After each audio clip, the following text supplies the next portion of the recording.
Right, we're back. We are back. And it's the 22nd of June. And we are having the summer solstice. Summer solstice. Summer solstice. Sist. Okay. Yeah. So today we're going to be speaking about why the Muslims hate dogs. Yeah. And if you hear the whole history behind it, just basic common sense that Muhammad was doing sneaky things. Suspicious, immoral things. And he was, so because he was feeling guilty, or whatever he was feeling, he had to hide it behind his vengeance on taking it out on doggies. Yeah, for some reason he had to take it out on the dogs. As to try cover up that which he did. What's the deal with Islam and dogs? If you've been paying any attention, surely you've come to suspect that Muslims simply don't like what is otherwise known as man's best friend.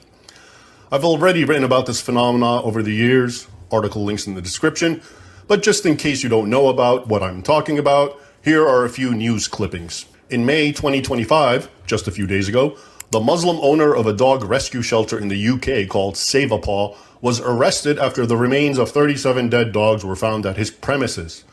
Apparently, his scam was to take in the pets of owners who could no longer keep them on the promise that he would rehome them for a fee. In January 2025, dogs were reported as being slaughtered all throughout the streets of Morocco, with an estimated 3 million set to be exterminated as part of that Muslim nation's preparations to host the 2030 World Cup.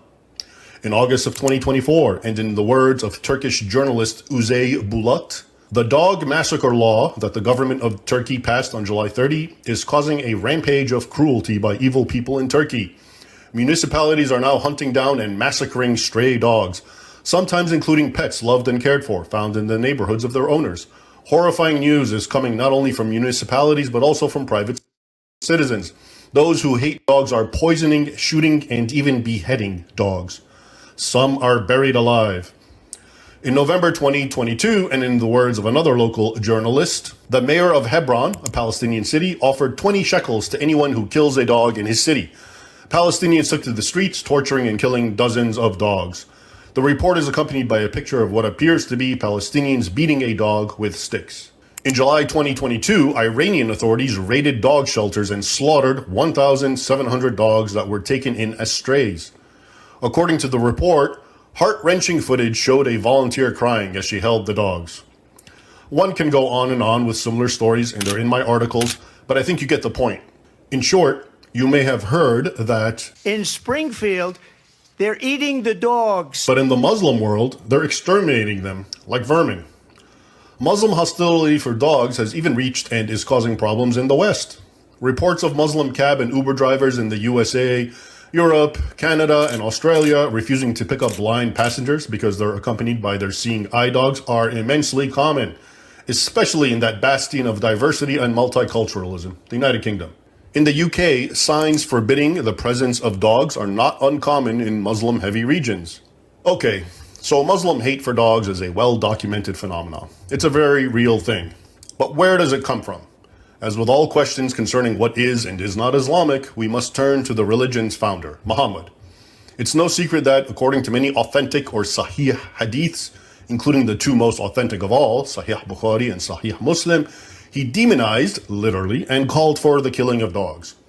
In the words of Sahih Muslim number 1572, quote, Allah's messenger ordered us to kill dogs, and we carried out this order so thoroughly that we even killed the dog accompanying a woman from the desert. He means the guard dog of an elderly widow.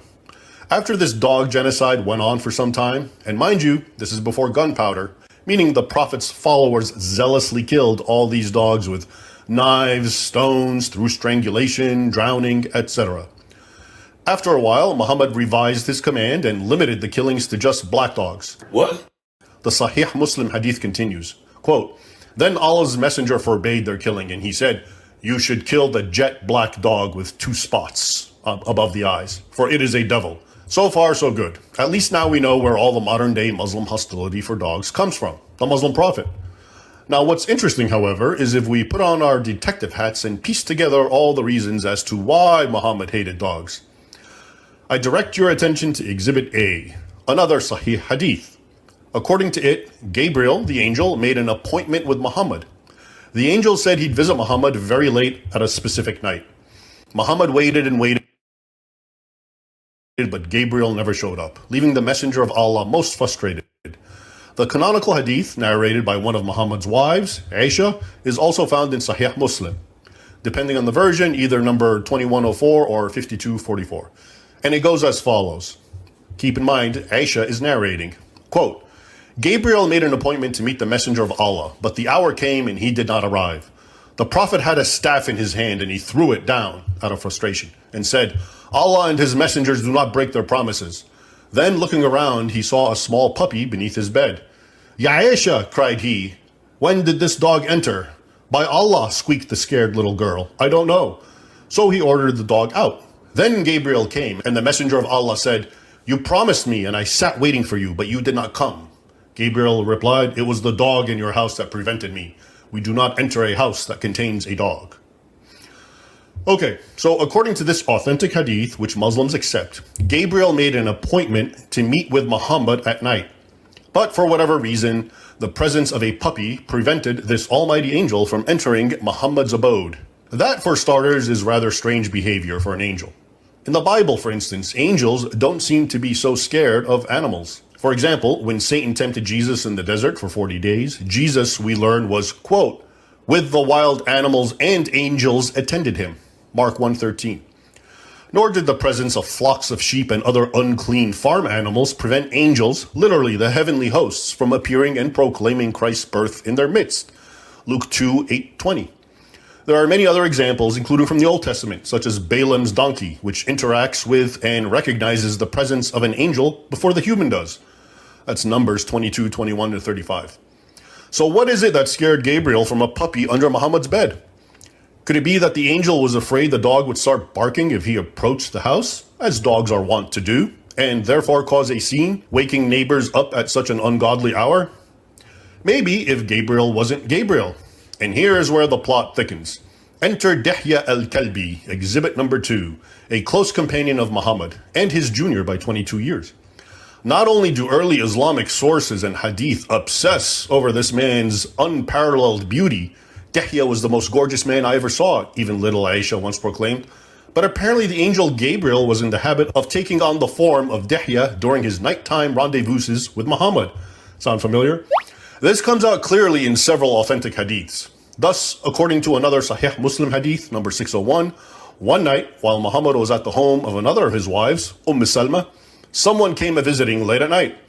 Taking a peek, she said, quote, By Allah, this is none other than Dihya al-Kalbi. Verbatim, I'm quoting the hadith for you. When Muhammad returned, she inquired, O Messenger of Allah, who was that?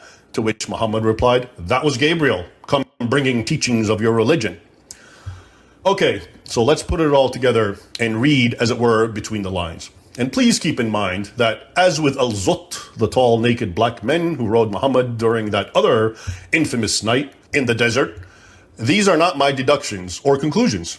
Rather, I am, once again, sharing with you what is being said by ex-Muslims throughout the Arab world, their contentions against Islam.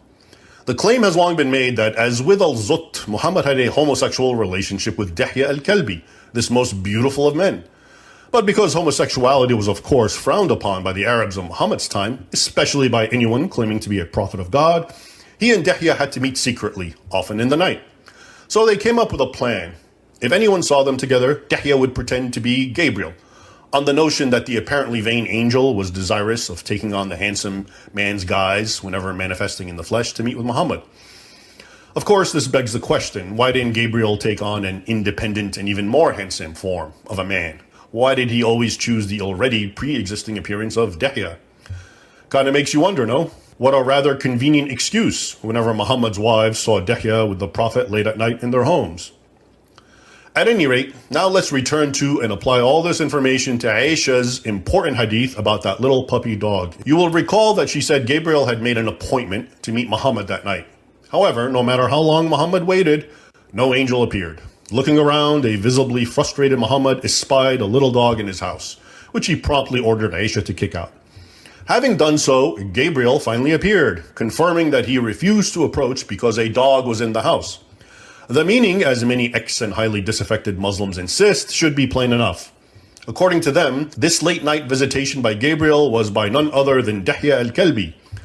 However, seeing that a dog had entered Muhammad's house, he refused to approach, lest the dog start barking, thereby creating a scene in the middle of the night, causing all the neighbors to wake up and come out see what's going on. Once Muhammad became aware of all this, he already suspected the puppy was the reason for his angel's delay, since he had it kicked out, and because the Prophet of Allah didn't want to encounter this problem ever again, and maybe even in a rage to avenge himself on those pesky barking animals, he ordered the ritual slaying of all dogs in Medina. How sad to think that this is the reason that, till this very day, nearly 14 centuries later, Muslims still hate and kill dogs. Without giving it any further thought, all that Muslims are taught is that angels won't enter homes with dogs, and that some dogs, such as black ones, are demon-possessed. So they despise and, as seen, kill them. If you don't believe me, consider the words of a fatwa on the highly respected Muslim website, Islam Q&A. It concludes by saying, quote, "We must ensure that Muslims continue to be averse to dogs, even in the midst of what the non-Muslims are used to doing, and what some Muslims have adopted of their habits.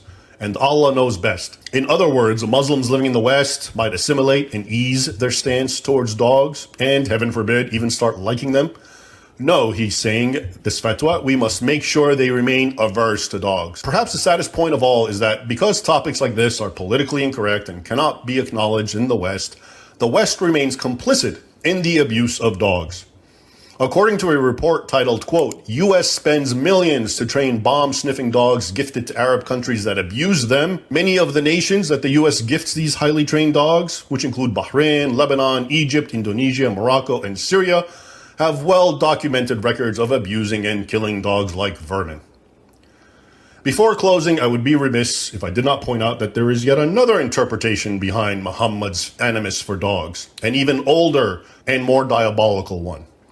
According to this rendition, Gabriel was indeed an angel, but a fallen angel, a demon, if not Satan himself. Hence why he feared and hated dogs, who, according to many world traditions, including if not especially Christian traditions, are known to see and bark at evil spirits lurking in the night.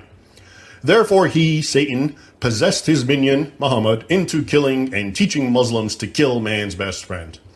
The fact that Dihya al-Kalbi's last name, which signifies his tribe, literally means the dog, in a twisted way almost validates this interpretation. Anyway, now you know where Muslim animosity for dogs comes from. So there you have it. Raymond Ibrahim, once again, breaking down and explaining the strange things that Islam teaches and tells its followers to do. What I find interesting is the people that are in the West that are converting to Islam. These are the things that they need to start considering and start being okay with in terms of what your religion could potentially require you to do if you are going to be serving Allah and upholding the standard of Islam in order for you to be a good Muslim. It does seem like there is a toll that comes with wanting to be a good Muslim, which is very difficult for the Western mind. If you also had to look at what the Bible talks about relating to dogs and pets, there's not much it mentions. But if you had to bring in a couple of Jesus' sayings, it can kind of tell you in a way how you ought to treat your pets or your livestock. Just off the top of my head, I'm just thinking about the one sheep that went away and the 99 were still in the pasture, it's interesting how Jesus, there's this moral precedent of course, a normal person would go out and leave the 99 and go and seek after the one that went astray. It's this idea of wanting to care for your animals. Yeah. If you had to think about the instance with the Samaritan Yes. at the well, and Jesus talks about, she mentioned, does the small dog, does the puppy, the family dog, does it not eat the crumbs off the master's table? Yes, actually. So there is the idea of, once again, dogs being allowed in houses, dogs being taken care of, the fact that the puppy doesn't get scolded for eating the scraps off the table when it falls on the floor, whatever the case may be. So there is this idea of treating your animals well, at least in the biblical context. Yeah. There is no mention anywhere in the Bible where dogs are shouted at or dogs are reprimanded or whatever the case may be. But there is, there's not a lot in the Bible, which in a sense also goes to prove it's not really a big deal. But what is gleaned and taken from the Bible, the small instances, it does quite fit in line with the Western norms that we've adopted in terms of taking care of pets, making sure that they're looked after, that kind of thing. And there's also where Jesus is speaking to the Pharisees, and they're speaking about the Sabbath, I believe. And where Jesus says, if you have I don't know what it says, oxen or something, or I don't know, and it falls into a ditch, a hole. Yeah. Will you not go out and take it out? Yeah. Of the ditch. And then, if it's not dogs, what else will it be? Lions, elephants, hippos, whatever.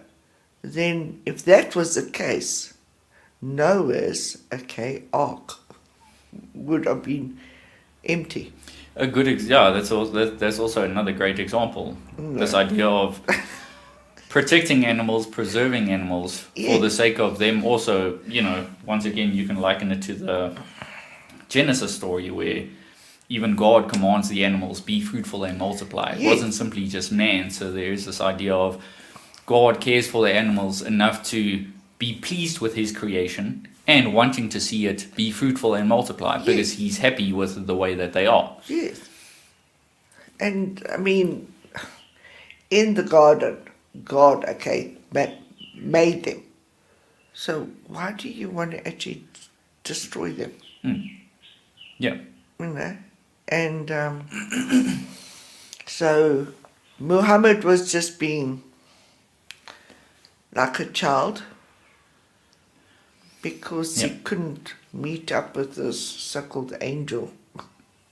He was dressed in a very handsome man's skin. Yeah. Interestingly. Then he had to wait for his so-called fun time. Yeah. No. And once again, it's just, this is another instance of, it does seem like the double standards that Islam propagates. Yeah. And surely after 1,400 years, you would actually ask why. Yeah, you would go to the source of it and see what the whole issue is about and what was the context and come to your own conclusion as opposed to... And this is, once again, the issue with religion in general.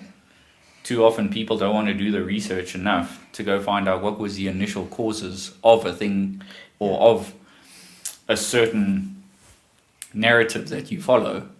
Find out what the initial cause was, and then maybe you'll see, okay, we've been doing this thing for thousands of years, but the context is completely different.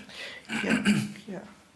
And, to a certain extent, I believe traditions are, important. But many are just a waste of time. Yeah. Yeah. it's just like, you've been doing it, but why? Yeah. And that just generally, once again, that comes down to reading things in context and coming up to the conclusion of, has this been mandated by, quote unquote, the deity that you claim to serve, or is it simply just Man's. a distortion of what you've taken as to be set in stone, but it's really just in context. The first time that it happened, it was done, as we've just seen, for suspicious activities. Yeah, and I mean, in my life, I have had many, many, many, many dogs. As I would assume is the Western custom. Yeah. And once again, it comes down to this, Westerners that decide to hang up their cultural Christianity or get cross with God or whatever the case may be, or be indifferent to God and decide to adopt this religion that they know precious little about. And you convert to this thing, yet you have no idea what it entails. Unfortunately, when you do that and you convert and then you find out later, unfortunately, Islam is not as lenient as it is when you want to go back to your roots as a Westerner. It's not as forgiving as Christianity is should you decide that this isn't working for me. Yeah.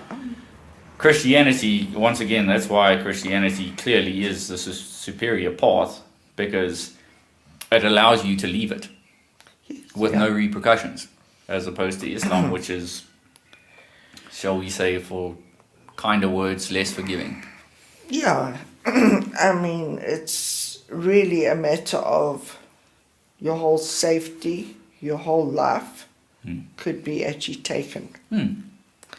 And I mean, for me, it just seems incredibly unstable. And insecure.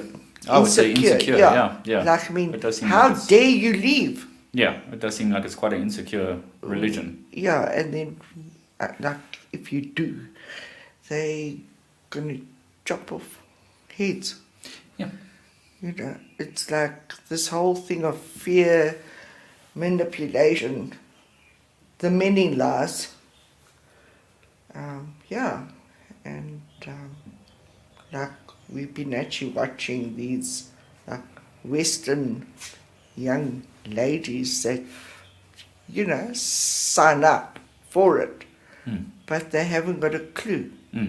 And then after the fact, then they start learning about Well, a little bit. about the ramifications, and then they start seeing maybe it's not all it's cracked up to what I initially thought it was. Yeah. I mean, as a female, I would not like my man to have 4 wives. I mean, just that. No, it's wrong. And these are the things that people have to contend with. And you have to have children, many children. I mean, I'm so much more than just that, having children. A baby machine, yeah. Yeah. And that flies very much in the face of, modern feminism with girl power and women's rights but like I say, these are the things that people have to contend with. So Yeah, that's why you first check out things. You first do research. You first listen to the people that aren't really for it, and why not. I mean, yes, I do understand that some people are not for Jesus and that, but just find out why. Yeah, in your fact of you come to the conclusion that Jesus is not, the one for you, which in and of itself is absurd, but, you decide to come to that conclusion. At very least, learn enough about Jesus and learn enough about the Christian faith, not necessarily even for the benefit of believing it. Simply have a rough understanding of it, so you've got a standard to compare to when you decide in your quote-unquote new religion shopping. Weigh up, okay, this is what has been offered to me in Western civilization. This is the culture that I'm used to. And no matter what any Westerner says, the Western world has been founded on Christian values. Yes, yeah. So this is the standard which I'm accustomed to. It seems to be, for the most part, working in the West and has been for a good many centuries. This is the equivalent that now I'm starting to look at. And you simply just weigh up the pros and cons. Not just for the sake of you want to try a new thing, but honestly for the sake of your own sanity and for the sake of the betterment of your life, if anything. Use an objective lens when you're religion shopping and just look at, this is what I'm used to, this is a new thing that I'm looking at. Does the new thing seem better or worse than what I'm used to? Even if you are an atheist, the point is you've been brought up in a Western culture, a Judeo-Christian culture, whether you like it or not. Yeah. Yeah. And I mean, if you really want to find out about these Muslims and their whole culture, go to where they happen to be from. Yeah. Don't just think that it is actually like yours. It's not.